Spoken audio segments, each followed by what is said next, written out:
So when you watched the film yesterday, what did you like a lot that you saw that you did, and what do you see that maybe you really need to make a point of emphasis to fix? Yeah, I thought late in the game we did some really good things on offense. Those two 90-yard plus drives, I thought those were really good.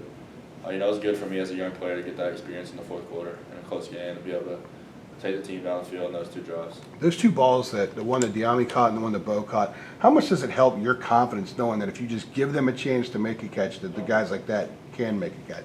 Yeah, I mean, I've seen them do that ever since I got here. I have all the confidence in the world in all those guys. They've been making crazy plays like that ever since I stepped in the room here. So I have all the confidence in the world. I mean, what everyone saw on Saturday, I've seen that ever since I got here. You ready for your first game under the lights? Yeah, it'll be fun. I'm really excited. It should be a great atmosphere here, so it'll be awesome. How do you think having that first win out the way for the touchdowns that you threw, how do you think that will either make things easier or make things tougher for you going forward? I would just say having a game under my belt. You kind of don't really know what to expect going into your first game, because you've never really taken a college hit. So now going into game two, I kind of know a little bit more about what college football is like. So I'd say that's probably the biggest part. Do you feel more confident now that Mac has sort of publicly taken the training wheels off after the first game? I mean, they've told me they have all the confidence in me. So, just them saying that has given me the confidence. All the talk about turning you loose and, in the first half they kind of eased you into it and everything. What exactly does that mean? What did they do different? What did you guys get to do differently in the second half than you did earlier in the game? In the second half they caught a little more passing concepts, so I can throw the ball down the field. I mean, part of it is just our run game was so good. Our offensive line did a great job the whole game, and our three backs ran the ball as hard as I've ever seen. So, honestly, we really didn't even need to throw the ball down the field. We could have ran it down the field. So, after the first 90-plus yard drive, was there confidence when you got the ball back that deep again that, hey, we just did it, let's just go do this thing again? Yeah, it definitely was. I mean, I told the guys, we used to do the same thing when you go down there and win the game on this drive, so that's what we did. Sam, Coach Longo said yesterday that one of the reasons he coaches from the sidelines during the games is because of the value he puts on having communication with the starting quarterback and whatnot. I mean, what is it like having him down there? Do you prefer having him down there? Does it make it easier for you? Yeah, I would say it definitely helps. I mean, you come right off the sideline and have a face-to-face conversation with him. You can both talk about what you saw on the field, so I would say it definitely helps. What's his style like? Is he a yeller? Or is he ever is he a guy that's going to come get in your face and yell at you, or is he more relaxed? I mean, if you do something stupid, he'll definitely show a little emotion. But he's actually pretty calm. He's more of like a teacher than a big yell guy. He just wants you to make sure you fix whatever went wrong. Sam, when you watched the film with Coach Longo, what did he say to you about the throw that he somehow got through one defender and maybe could have been picked off? What did he say about that one? Yeah, he hopes I probably wouldn't make that throw again. Which, looking at it on film, I probably wouldn't make it again either.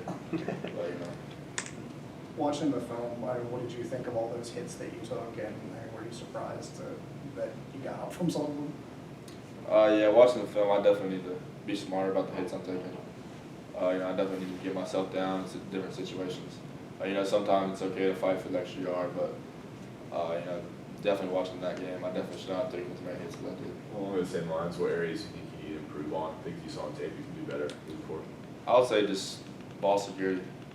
I think I put a couple balls on the ground on Saturday. Just staying in the pocket and keeping two hands on the football. And sometimes staying on top of my drop. There were sometimes I was moving around a little bit when I didn't need to.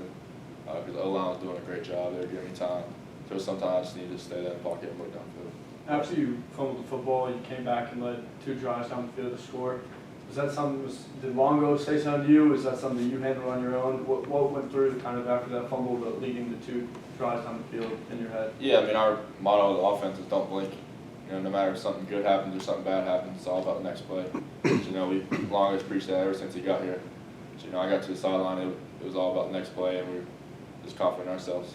Going back to taking the hits, in high school, you kind of ran pretty much where you want to run. You ran over guys a lot, and you took a lot of hits, and when the same thing, obviously, in college.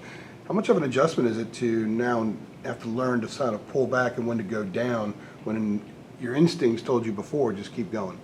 Yeah, it definitely is an adjustment. I never slid one time in high school. Because in high school, I break plenty of tackles, but it's obviously different at this level. So that's something that we got to work and practice. It's definitely an adjustment. Did Mac tell you, or the offense coordinator tell you about the hits, and how to take less hits or anything? Yeah, we've definitely looked at all of them on film and talked about how some of them could have been, I could have protected myself. And we've looked at film of other quarterbacks sliding and protecting themselves too. So that's helped. What's something Coach Longo's been working with you on before you go into Miami, keying in on the defense that they're going to throw at you? A lot we've been working on is just knowing when they're blitzing. They bring a lot of pressure in that defense, so we've been looking at a lot of their blitzes and things like that, and also just staying calm in the pocket. In the first game, I moved around a little too much, like I said, so just staying calm back there.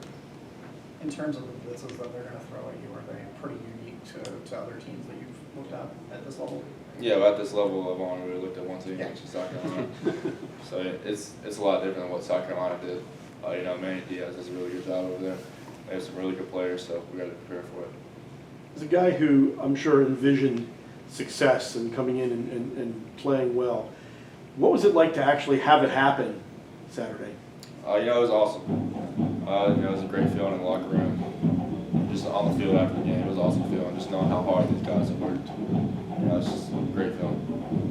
What was the feeling? Last one. Just going to class today and around campus and the excitement. Yeah, it's definitely a lot of excitement. People are really excited about the game on Saturday, but they're a lot more excited about Miami coming here this weekend at an 8 o'clock game, so it'll be a lot of fun. Thanks, Thanks, Sam. Appreciate it.